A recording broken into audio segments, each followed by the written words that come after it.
with Broadway guests. I am your host, Geraldine Anello. I am here today with Kat Sherrell. Hey, Kat. Hi, How are you doing? I'm good. I am, chilling in New Mexico during the pandemic. Yes, indeed. Everyone, if you are watching live, put your comments and your questions in the comments. Also, if you don't know Kat, let me introduce you to Kat. So Kat, actually, that's going to be my first question, my introduction to you, which is that it was listed on your website that you are the music associate for the tour of Hamilton. hmm And when I posted that on Facebook to announce your live, somebody replied, wait, Kat just got a promotion. She's now the associate music director of the LA company. Oh, well, that's really nice of them. Yeah, that's true. Can you tell us the timeline and all of Sure. that? Yeah, so I was with one of the tours of Hamilton from the end of 2017 through the beginning of this year. And then I left, had a little break before we started rehearsal for the new LA company, where I'm the associate conductor. Yeah. And then, of course, all of the stuff that's happening in the world is happening. And so we're, waiting to come back. And I am so looking forward. It's such an awesome company. And I'm really looking forward to when we can all be in one room again. Did you spend any time in LA already? Mm-hmm. Yeah, I was there for I was there for a month. And as a company, we were there for a couple weeks, like we were in tech and we were about to start previews. Well, one of the questions someone had for you, and I don't know if you're able to answer it given the circumstances. This is a question from Mark, who says, I'm moving to Long Beach in a week. First of all, awesome, Mark, lucky you. What's the LA scene like under typical conditions? Sure. Sadly, Mark, I can't really tell you because I had this was my first LA experience. I'd lived in New York and Seattle before and been on tour for a couple of years. So the short answer is I don't know. My quick impression is that it's obviously much more sort of studio and recording centric. And then obviously tours come through and sometimes development of theatrical shows happens there. And then there's the occasional sort of longer sit like our show. And we do have mostly local musicians in the pit, aside from the conductors. But other than that, I will get back to you in about a year and let you know what I know. Mark, just mark that in your calendar. Check up with that. So you were the music associate of the tour. What is that role? What does that position entail? Sure. So music associate on the Hamilton tour is kind of a third pianist and conductor position it's sort of rare because, most shows go out with music director, pianist, and typical, keyboard one, conductor, and then keyboard two in the band.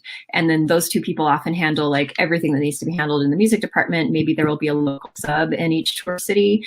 Hamilton being a 3-hour show that is almost entirely music, and it's a big show with a large offstage company of covers and swings and understudies.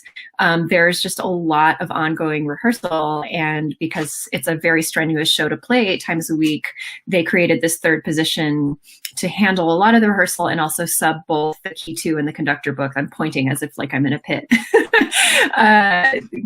Both the keyboard books in the band. So it's a very sort of diverse role. You're basically a swing of the music department in that role. And I found it a lot of fun because I never got bored. My week was always the same, but different week to week. One week I would have a ton of choreography rehearsal and a vocal rehearsal. And I would play key two once and I would conduct once. And then the next week it would be totally different from that. So all Hamilton, but a little bit, less repetitive for a long running show than some other positions.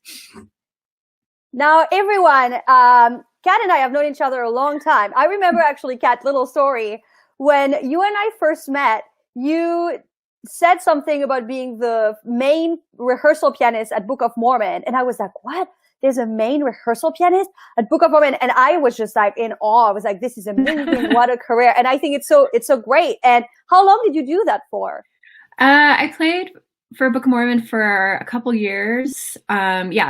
I think it was about 2 years from the time I got off. I was on the tour of In the Heights, and that finished in 2012. And right around that time was Adam and David, the associate on Book of Mormon, was looking for someone to put in the mix for rehearsals. And then in 2014, I moved to Seattle to work at Fifth Avenue Theater. So during that time, it was kind of one of my main gigs was playing rehearsal and then eventually studying key two on Book of Mormon, which is really fun. It's a fun show. The people there are great. So I had a lot of fun doing that.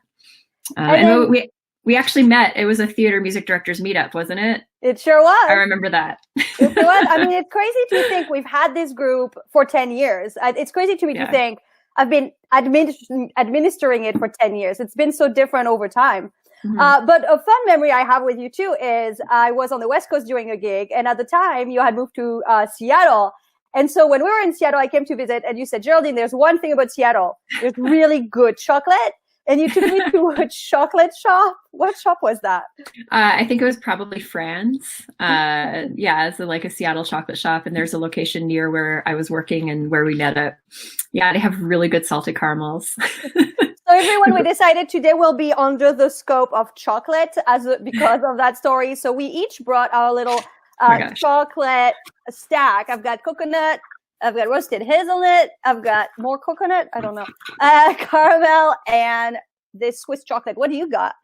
So I am actually spending, since I was out west, it was convenient for me to come to my parents' home to spend some time during this pandemic. So they have an absurd amount of treats in their house, which is really dangerous for my figure. But I have a cute little turtle. I actually got this they had their 50th anniversary in January, and I bought them a box of chocolates, and I'm really mad that they haven't eaten them all yet. So I'm going to help. Is it a chocolate turtle? I think it's like the caramel and nut. Yeah, I think it is well, I'm going to find out. I'm pretty sure. Well, and then cheers. Cheers. Okay. Are we? We're sure. Yeah, everyone, if you're watching, you can only keep watching if you're also having chocolate over there. All right. Someone's got to talk though, so I'll let you chew. So Geraldine let me know a couple days ago that we were going to do this like chocolate thing, and I was like, I'm 100% on board with that. Always up for some chocolate. I just had the coconut one. That was an excellent choice. I'm really approving of myself right now. So we were in Seattle because you were working at the Fifth Avenue. Now that's a very different music director's experience because you're there year round. You get to do a lot of different visiting shows. Can you tell us about that role and how different it is from what most of us get to experience in the field? Sure. So while I was there, so Fifth Avenue Theater is a large producing organization in Seattle, and meaning as opposed to like only doing touring shows or concerts that come through, they also produce their own musicals and shows. So I went out there to be the associate music supervisor to Ian Eisendrath, who's on Come From Away. At the time, he was getting super busy. Fifth Avenue was producing a lot of new work as well as their main stage, kind of big shows every season. So there was just a lot of work in the music department to do. The experience of that was just like, as opposed to like, you know, something in New York or on Broadway where you work really hard to like try and get on a long running show maybe, or you're subbing a bunch of different shows, or you're constantly in a different workshop from one week to the next. There's some more, and it's, especially if you're freelancing in New York, it's very unpredictable. You'll look at your calendar 3 weeks in advance and maybe you don't have anything. And you're just like, I hope my calendar fills up so I can like pay my bills. It's sort of the opposite of that in like a large nonprofit organization where like we would plan the season a year and a half in advance. And so you would know like, okay, it would be like spring of 2016. And we would be finalizing what we're going to do from fall of 2016 through summer of 2017. And so there's like, in that job, there was a lot of sort of planning and organizational stuff. And then again, I like the variety. So I would get to conduct a couple things a year, and then I would get to do a couple of new works things because they had a new works festival while I was there. They also have an education department. So I was involved in some programming with like middle school and high schoolers.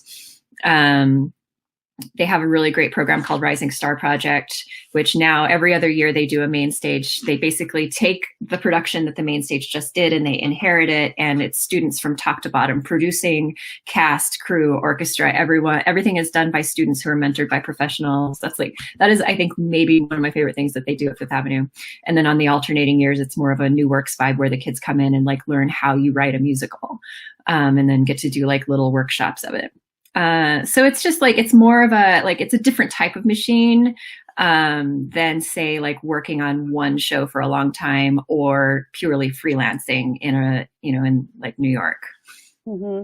Here's a question from Evan who states, can you speak briefly about who triggers Ableton and click stuff in Hamilton and how that works? Sure. So the Ableton rig is on the percussion chair in Hamilton. So they have a little foot pedal that is the go button. Like Scott Wasserman could speak a lot more intelligently. He's the programmer who did Ableton. He just taught the class, Ableton 101 class recently, and I took it. It was great. But it is on, the percussionists usually have, I think, their left foot, and then next to that pedal, there's also a stop, lest you, trigger the wrong one, which would be awful. The thing about like the Ableton stuff, like they also have for rehearsal, like large rehearsals, they have something called the beats, which I would play sometimes for big rehearsals. And it's basically the Ableton setup plus some of the drums, basically whatever they need for big dance stuff or sound effects. It's all in one file for rehearsal. And sometimes it's a percussionist or one of the conductor keyboardists who will do that for rehearsal. And I can tell you, like, it's not hard to play. Like you're playing like one note at a time, which is a lot less than, an Alex Lacamoire piano arrangement. But when you play it wrong, it's very loud and very embarrassing. So that's on the percussion rig, and there's a stop, a start, a stop, advance, and a reverse pedal to navigate the Ableton setup. Chase wants to know, what's your favorite patch in either keyboard book? Okay, I want the number. I don't just want what it is. I want the number of the patch. I have not looked at that book formally. Like I've played a lot of the parts I have memorized, so I can keep them in my fingers, but I have not physically looked at the book for about a month. And I don't have photographic memory, so I can't tell you numbers, but there's a couple like really cool monosynth patches, like the one at the beginning of Washington on Your Side, where it's the sound of boo-doo, boo-doo, boo-doo, that little like solo. That's in the key 2. The thing I like about it is there's a little like portamento on it. So it kind of scoops from one note to the next to play it very legato to get that effect. There's also there's a lot of patches in both the keyboard books that I have like a love-hate relationship with. They're like, you have to play them, you have to articulate them a very specific way. Like those books are interesting because they have really great like virtuosic piano writing from time to time. Like there's stuff that like is like just feels good as a pianist to play. And then there's certain parts that are like, this is not a piano part. My very favorite, I think, patch it's another synth patch, like a lead patch in Right Hand Man, where it's like the do, do, do, do, do, do, do, do. I'm singing it really badly.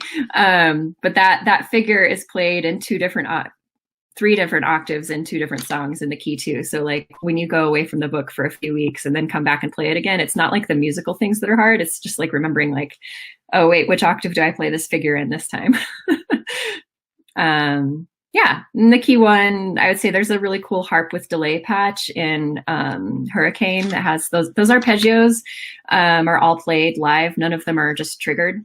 So yeah. Another good memory that I have of you is that I remember for a few years in New York, before you moved to Fifth Avenue, you were working so hard. You were always writing. You were working. And what it was is that you were working on a book.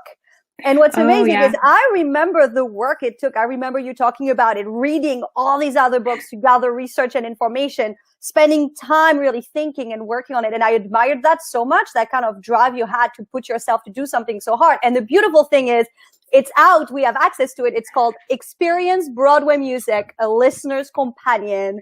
Please tell us about that book. I actually have, so being at my parents' house, they have a copy. I have it right here. Yes. So that's what it looks like. Music. It looks so beautiful. Alphabet and Glinda. I had the good fortune to put in a book proposal for this, and it got accepted. And so I kind of got to choose what it was. And it's for a series called Listener's Companion. And what I did was basically made a sampler platter of about 100 years worth of musical theater. So there's like kind of roughly 1 decade per chapter, starting in the early 1900s. Platter. This is the theme of the day. Exactly. I love samples. So it starts with, the first chapter is kind of a lot of background, but it starts, well, actually, no, that's not true. The first chapter is Wicked, and then I do a musical theater style flashback to early musical theater in America in chapter 2. it's very meta. So like the whole conceit of this series is you're supposed to like guide the listener, and it comes with into these like real life experiences. So for Wicked, I use like the example of a touring show and kind of describe the vibe in the theater right before the show begins in Seattle at the Paramount Theater with the Wicked tour, and then guide the listener through what that experience would be, and then they can reference the cast album because it has to be something you can access at home and listen to. And then it goes through basically 20th century musical theater, and then the last chapter is Hamilton, because I was writing it in 2015, and I was going to use In the Heights because I love, that was my first Broadway gig, and I love that show, and really felt like Lynn's work is kind of the future of musical theater. And I was like, it's a little bit of a quirky choice because it's like it was a big show. It won a Tony, but it's like not that much of a blockbuster. And then Hamilton came out and made it out of the arts section of the newspaper into like the mainstream, where it was being referenced on television shows and stuff. I was like, yes. So I got to write about Hamilton. I got to interview Alex and knew a number of people who worked on it through In the Heights. And so that was a really fun experience to get to really like dig into that music, like right when it came out, and get to write about it. RJ wants to know what inspired you to write it. To be honest, like I've always loved to write, and I had the opportunity. The editor was someone I had known in undergrad. He'd been a grad student when I was in undergrad, and we reconnected around the time he got the gig as the editor. And I jokingly said, I would say like 40% joking, 60% serious. I jokingly said, "Oh, I should write the Broadway book for your book series." And he was like, "Okay, write me a proposal and we'll turn it in and see if it gets accepted." And I was just like, okay. So like I didn't know how to write a book, and as a music performance major, I hadn't really had to write very many long papers. So it was a learning curve for sure, but it was really fun. I'm glad I did it. Erica has a question for you to know if you have any words of wisdom for people looking to tour or find work in LA and New York. Sure. Yeah, I feel this is actually a question I get a lot from people who like want to break in. And the first thing I'll say is like, the business is populated by people who are mostly nice. Like occasionally they're insecure and mean, but mostly they're not going to bite your head off if you approach them.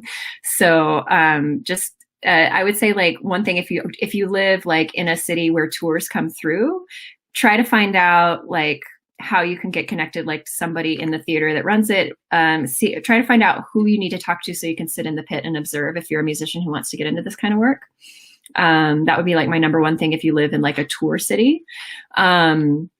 If not, like getting connected to the theater music directors group, find out who's playing on what show. If you have the opportunity to come to New York or visit LA and one of those shows is sitting there, sitting in the pit is really like one of the like biggest ways that you can meet people and let them know like, this is what I want to do. And you get to see them at work. You get to see how it feels, kind of demystify a lot of it just by watching, as well as making contacts and meeting people. So everyone, we've got a fun little game planned for you because, we are all about fun over here. And so we're bringing on Sarah. Hey, Sarah. Hi, guys. So this little game is about how Kat has toured a lot and has been in a lot of places in the US. And I happen to have done gigs in a few different locations as well. So our little game is travel related. Will you tell us about it, Sarah? Give us the rules. Yes. So Kat and Geraldine both sent me a list of some of their favorite cities that they've toured in. And so I have a Kat cup, which is the red, and then I have a Geraldine cup, which is the green. And yes, they are wine glasses. And of course that says a lot about me. So I will just, whoever wants to go first, I'll just shuffle them up and grab them out, and I'll tell you what it says, and then I will start the timer, and you get 1 minute to tell us a great story from that. Just so city. we're clear, I have not toured. I've done gigs in different areas, but it was never part of a tour, just because I think like touring is like a super awesome thing, and I haven't done it. Kat, you want to start? Oh, am I going first? Okay. All right. Up to you. You're the guest. You decide. I think Geraldine should go first and show us like how it's done. Okay, so this is a city that Geraldine has worked in before. Granbury, Texas. Oh no! Oh my Ready? God! This was like a million years ago. Granbury has like an opera house, but that's really like a musical theater. Quite a few people on Broadway have gone through it, oddly enough, but it's very much like summer theater gone wrong or something. Not gone wrong, but it's just like, it was really rough. Like there was zero thing looking like equity. I remember I was working on a production of Forever Plaid, and those poor actors were doing a show, and it was like they had a double show day, and they had to rehearse with me before the matinee, between the two shows, and at night. So like that was the kind of place it was at. Also, interestingly enough, in Granbury, Texas, the theater there where we performed was the theater where the murderer of John Wilkes Booth was. And so supposedly his ghost was there. So while we were there was one of those Ghostbuster shows that came around to do a show about this. And they tried to get us, and they were like, and you know, in the theater, they always leave a room and like a seat empty for the ghost. It was like, no, we just don't sell out. That's not why. But also we were staying in an we're done. So many stories. Wait, stop. The ghost story.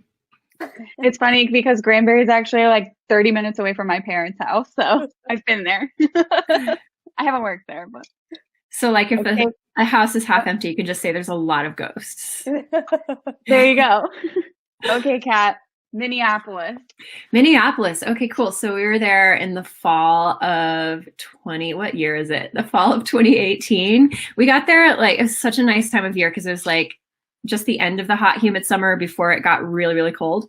And the first week there was like the last week of the state fair. And the state fair is huge in Minnesota, and it was just like a huge deal. And so I got to spend our first day off. I went there with a friend, and of course there were a bunch of us there.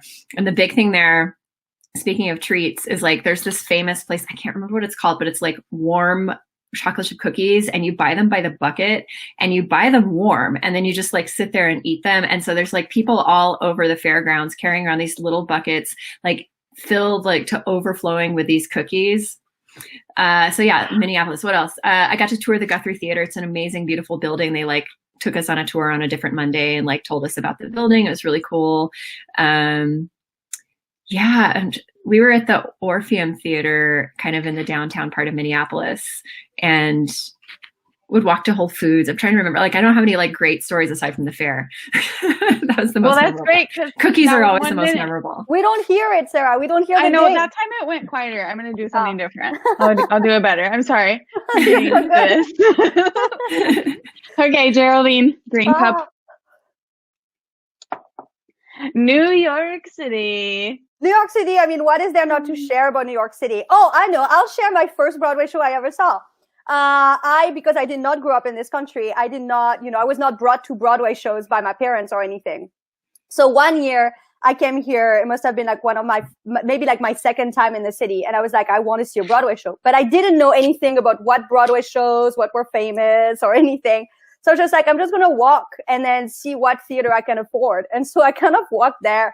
And it was like pouring rain. I go into this theater. I'm like, do you have like a ticket under 40? And they did at the time. It was like $35 or something.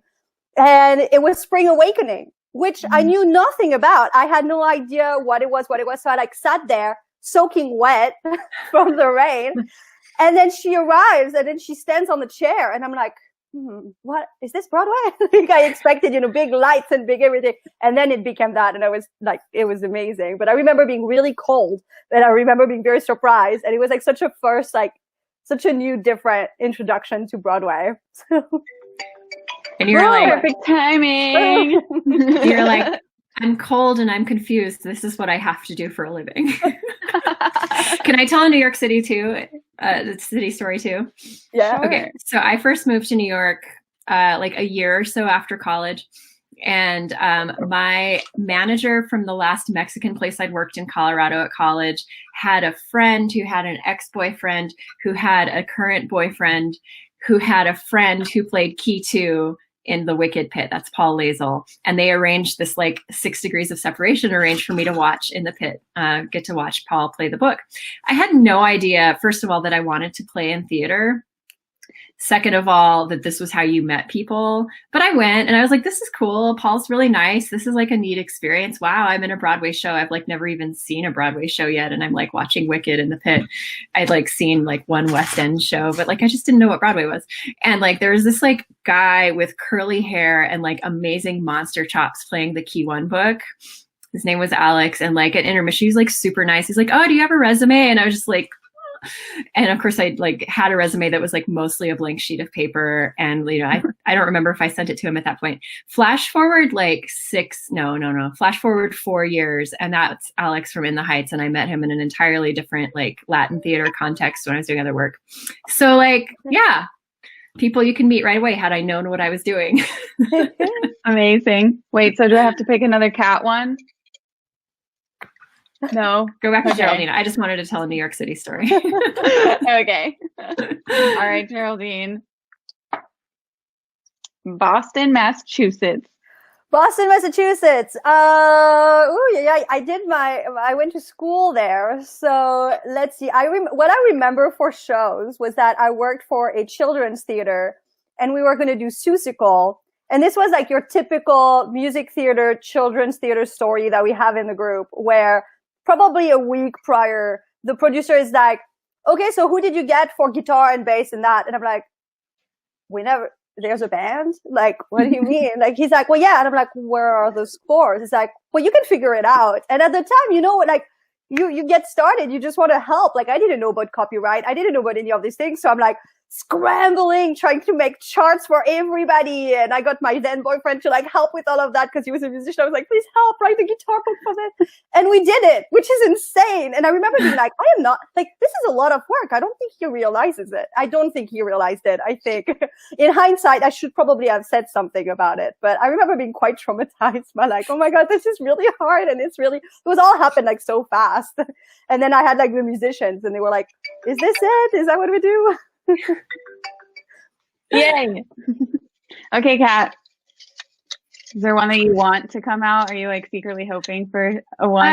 Like the ones I bolded on the list, but whatever. I just hope I remember. I hope I remember. I don't remember if this one is, but Appleton, Wisconsin. Appleton, Wisconsin. To be fair, I had really low expectations of Appleton because the few people I knew on the tour who had already toured there were like, oh, Appleton, whatever. But like, I'm from a small town, so I can't like, you know, say anything bad about anyone else's sort of small town. I actually really enjoyed Appleton. The best part about it, there was a pizza place like across the street from the theater that was like the closest thing to New York pizza I encountered on the road. So that was nice. It was a little overpriced. It was like, they knew they were kind of pretty close to New York pizza, and they also knew that you couldn't get it everywhere. So there was like, you know, like it was more than you would pay in New York for that equivalent slice of pizza, but it still made me so happy because I really missed New York at the time. It was really beautiful. It's on the Fox River, and there's a really beautiful like walking trail around the downtown area. It's a college town. College Avenue is like the main drag of town, and you go up to Lawrence University is a little ways up. That was one of the schools that was like on my long list for considering. So I'd never visited Appleton because it didn't make my short list. But it was kind of cool to be like, hey, there's a university that was like, I knew about it when I was a junior in high school, and I knew Appleton existed when I was junior in high school. Yes. Sarah, thank you for joining us and helping us with this game. See you later, Thank Sarah. you. Thanks, Kat. bye. Kat, let's have a send-off with chocolate. All right. Now you're not going to have to talk anymore, so you're welcome to chew it. Cheers. Sweet. Okay, I'm going to eat the other half of this turtle, which is in fact a caramel nut turtle. Cheers. Cheers, you guys. See you tomorrow for another live. Thank you, Kat.